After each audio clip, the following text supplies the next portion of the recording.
Hello friends, मैं पीयूष आप सभी का स्वागत करता हूं मार्केट एनालिसिस के एक और नई वीडियो में। दोस्तों, आज के इस वीडियो में हम निफ्टी का डिटेल में एनालिसिस करेंगे और देखेंगे कि मंगलवार के दिन निफ्टी में क्या इंपोर्टेंट सपोर्ट और रेजिस्टेंस रह सकते हैं और उसके अकॉर्डिंग हमारे ट्रेड प्लान क्या रहेंगे। दोस्तों, आज की अगर इस कैंडल को आप देखते हैं तो आज हमने यह जो कैंडल बनाई है बुलिश मोरोबुजू कैंडल है, जो कि हमें क्लियर यह दिखाती है कि मार्केट में एक बुल रन स्टार्ट हो चुका है। अभी पिछले कई दिनों से मैं आप लोगों के साथ डिस्कस करते हुए आ रहा था कि हमारे पास यह एक रेंज निकल के आ रही है और जब तक हम इस रेंज के बीच में ट्रेड करते रहेंगे तब तक हमें मार्केट में कोई भी बड़ा मूव देखने के लिए नहीं मिलेगा। इस रेंज का ऊपर की साइड में हमारे पास जो रेजिस्टेंस निकल के आ रहा था वह था 24,530 का और डाउन साइड में जो सपोर्ट हमें देखने के लिए मिल रहा था वो था 24,200 का। मैंने आपको कई बार यह बोला था, जब तक हम इसको ऊपर की साइड में या नीचे की साइड में किसी एक साइड में ब्रेकआउट और ब्रेकडाउन नहीं देते तब तक हमें मार्केट में कोई भी बड़ा मूव देखने के लिए नहीं मिलेगा। और आज देखिए, जैसे ही हमने इस लेवल को ब्रेक किया मार्केट में एक बहुत ही स्ट्रॉन्ग मूव हमें देखने के लिए मिला। तो दोस्तों, यही होती है ऑप्शन बाइंग। ऑप्शन बाइंग में आपको अपने दिन का इंतजार करना पड़ता है और जिस भी दिन मार्केट उस रेंज को अपसाइड या डाउन साइड में ब्रेक करता है, ऑप्शन सेलर जितना प्रॉफिट एक महीने में कमाते हैं ऑप्शन बायर को वो प्रॉफिट एक दिन में देखने के लिए मिल जाता है। बस ऑप्शन बायर के लिए कठिन यह है कि ऐसे मार्केट में उसको अपना पैसा बचा कर रखना है।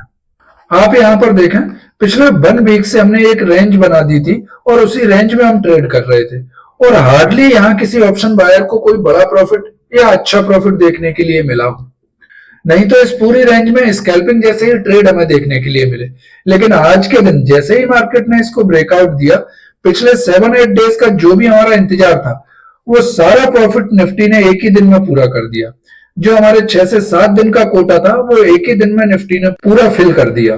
दोस्तों, मैं यहाँ पर आपको एक बात और बोलना चाहूंगा कि आज का यह जो मार्केट है ना, यह ऑप्शन बायर के लिए बहुत अच्छा होता है और उसी टाइम पे बहुत बुरा भी होता है। बिकॉज जिस किसी ने भी मार्केट के ट्रेंड के साथ ट्रेड किया होगा उसने तो मार्केट में एक बहुत अच्छा प्रॉफिट लिया होगा, लेकिन जो व्यक्ति मार्केट के साथ रिवेंज ट्रेड करने लगे होंगे और बहुत सारे लोग अपने स्टॉप लॉस को फॉलो नहीं करते, उनको लगता है कि अरे अब मार्केट कितना ऊपर जाएगा कितना ऊपर जाएगा, तो ऐसे दिनों में उनके अकाउंट भी साफ हो जाते हैं।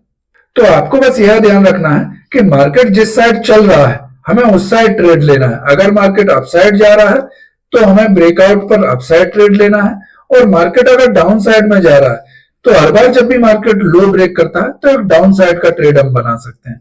मार्केट के साथ कभी भी लड़ना नहीं है, कभी भी रिवेंज ट्रेड नहीं करना है। तो चलिए अब हम देखते हैं कि डेली टाइम फ्रेम पर हमारे पास रेजिस्टेंस क्या देखने के लिए मिल रहा है। हमें सबसे पहला रेजिस्टेंस देखने के लिए मिल रहा है जो कि हमारा साइकोलॉजिकल लेवल 25,000 के आसपास, जिसके पास ही आकर आज हमने क्लोज किया है। इसके बाद जो सेकंड रेजिस्टेंस हमें देखने के लिए मिलेगा वो रहेगा 25,200 और थर्ड रेजिस्टेंस हमें देखने के लिए मिलेगा 25,500 के आसपास। दोस्तों, इसी तरीके से अगर हम सपोर्ट की बात करते हैं तो सबसे पहला सपोर्ट हमें देखने के लिए मिलेगा निफ्टी में 24,500 का और इसको अगर हम ब्रेक कर देते हैं तो सेकंड सपोर्ट के रूप में हमें जो लेवल देखने के लिए मिलेगा वो रहेगा 24,200 के आसपास। चलिए अब हम 15 मिनट के टाइम फ्रेम पर चलते हैं और देखते हैं कि कल के लिए हमारे इंपोर्टेंट सपोर्ट और रेजिस्टेंस क्या रह सकते हैं निफ्टी में। दोस्तों, 15 मिनट के टाइम फ्रेम पर अगर आप देखें तो पिछला एनालिसिस वीडियो अगर आपको याद हो तो मैंने आपको एनालिसिस करके बोला था कि अभी हमारा मार्केट जो है वो उतना ज्यादा डाउन नहीं हुआ है। वॉर जैसी कंडीशन में भी हमारे निफ्टी पर कोई खास इंपैक्ट देखने के लिए नहीं मिला है। छोटा मोटा मूवमेंट मार्केट में हुआ है जो कि इस तरीके की कंडीशन में रहेगा। अब कल के लेवल डिस्कस करने से पहले हम अपना पिछला एनालिसिस एक बार रिकॉल कर लेते हैं। पिछले कई एनालिसिस वीडियो में मैं आपको यह बोल रहा था कि जब तक हम 24,530 को ब्रेक नहीं करते तब तक हमें बड़ा मूव देखने के लिए नहीं मिलेगा। आज आप देखिए, मार्केट ने एक बहुत बड़े गैप अप के साथ ओपनिंग दी और पहले ही कैंडल में हमने अपने उस लेवल को ब्रेक कर दिया और उसके बाद आप देखें मार्केट ने फिर कभी भी पीछे मुड़कर देखा ही नहीं। हर बार एक नया हाई लगाता हुआ मार्केट ऊपर की तरफ बढ़ता गया। यहां पर अगर आप देखें तो कोई भी 15 मिनट की कैंडल अपनी पिछली कैंडल के नीचे जाकर क्लोज नहीं कर रही, जो कि हमें यह दिखाता है कि मार्केट में अभी एक स्ट्रॉन्ग अप मूव हमें देखने के लिए मिल सकता है। आज का प्राइस एक्शन हमें यह दिखा रहा है कि मार्केट क्लियर कट एक स्ट्रॉन्ग बाइंग हैंड में जा चुका है। तो दोस्तों, कल के लिए हमारे पास जो इंपोर्टेंट रेजिस्टेंस है वो पहले तो आज की जो क्लोजिंग है वो है, जो कि हमें मिली है लगभग 24,940 के आसपास। अब कल अगर हम ये जो रेंज है, पिछला स्विंग हमने बनाया हुआ है, जो कि डाउन साइड में हमारे पास लेवल है 24,860 का, अगर कल हम इसी रेंज में कहीं ओपन हो जाते हैं 24,940 से लेकर 24,860 के बीच में, और यहां पर कुछ देर ट्रेड करने के बाद इसको ऊपर की साइड में अगर हम ब्रेक करते हैं तो आप देखेंगे कि फर्स्ट मूव में हम जाएंगे 25,020 के आसपास।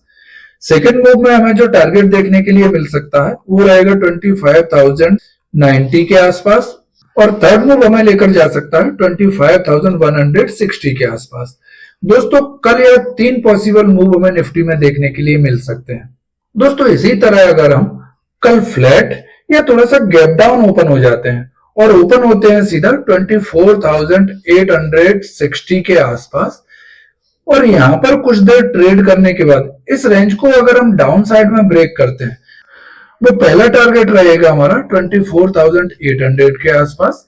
सेकंड टारगेट जो हमें देखने के लिए मिल सकता है वो रहेगा 24,730 के आसपास। डाउन साइड में यह 2 पॉसिबल मूव हमें देखने के लिए मिल सकते हैं। अब कल अगर हम कहीं एक बहुत बड़े गैप डाउन के साथ ओपन हो जाते हैं और सीधा ओपन होते हैं 24,700 के आसपास, क्योंकि अभी जो मार्केट चल रहा है वो कहीं ना कहीं न्यूज बेस है। मार्केट ने एक स्ट्रॉन्ग बाइंग ट्रेंड तो दिखा दिया है। अगर मार्केट में कोई नेगेटिव न्यूज नहीं आता है पाकिस्तान की तरफ से, तो आप देखेंगे कि ये बाइंग ट्रेंड कंटिन्यूअस हो सकता है। लेकिन इसका अपोजिट कंडीशन को भी हम एक बार ही ध्यान में रखते हुए चलते हैं। तो इनकेस अगर हम कहीं गैप डाउन के साथ ओपन हो गए और सीधा ओपन होते हैं 24,700 के आसपास, और यहां पर ही अगर हमें कोई एक स्ट्रॉन्ग ग्रीन कैंडल मिल जाती है या फिर कोई हमें एक हैमर कैंडल देखने के लिए मिल जाती है, तो उसी के हाई से एक बाय ट्रेड बन सकता है और स्टॉप लॉस उसका लो का हम रखेंगे। अब अगर सेलिंग की साइड में आप ट्रेड लेने का प्लान कर रहे हैं, तो सेलिंग में हमेशा अभी के टाइम में आपको जो क्वांटिटी है वो 50% रखना चाहिए, क्योंकि मार्केट का जो ट्रेंड है वो पॉजिटिव ट्रेंड में शिफ्ट हो गया है और एक स्ट्रॉन्ग बाइंग ट्रेंड हमें देखने के लिए मिल रहा है। इसी तरीके से अगर हम बात करें कि कल हम एक बहुत बड़े गैप अप के साथ ओपन हो जाते हैं, तो गैप अप की कंडीशन में आपके पास 2 ही कंडीशन है। या तो मार्केट ऊपर जाए और फिर थोड़ा सा रिट्रेस करने के बाद जब दोबारा अपने हाई को ब्रेक करे, तो यहां पर एक बाय का कंडीशन हमारे लिए बन सकता है, एक बाइंग का ट्रेड हमें देखने के लिए मिल सकता है। यह गैप अप होने के बाद यह जो गैप अप है वो लगभग 100 से 150 पॉइंट का होना चाहिए, और वहां पर मार्केट कम से कम 30 to 45 मिनट का स्टे कर लेता है, एक कंसोलिडेशन कर लेता है, और फिर उसके बाद इसको अगर ऊपर की साइड में ब्रेक करता है या अपनी फर्स्ट कैंडल के लो को ब्रेक करता है, तो फिर से वहां हमारे पास अपॉर्चुनिटी ओपन होगी। 30 to 45 मिनट की जो रेंज है उसको ब्रेक करने के बाद हम अपसाइड और डाउन साइड दोनों साइड में ट्रेड ले सकते हैं। दोस्तों मैं अपना एक्सपीरियंस आपके साथ शेयर कर रहा हूं। कोई भी ट्रेड लेने से पहले अपने फाइनेंशियल एडवाइजर से एक बार कंसल्ट जरूर करें। आज का एनालिसिस वीडियो हम यहीं पर एंड करते हैं। अगर यह वीडियो आपको पसंद आई हो तो प्लीज कमेंट बॉक्स में अपना फीडबैक जरूर दें, और चैनल को लाइक और सब्सक्राइब करना ना भूलें। वीडियो को अंत तक देखने के लिए आप सभी का धन्यवाद। चलिए मिलते हैं कल नेक्स्ट वीडियो में।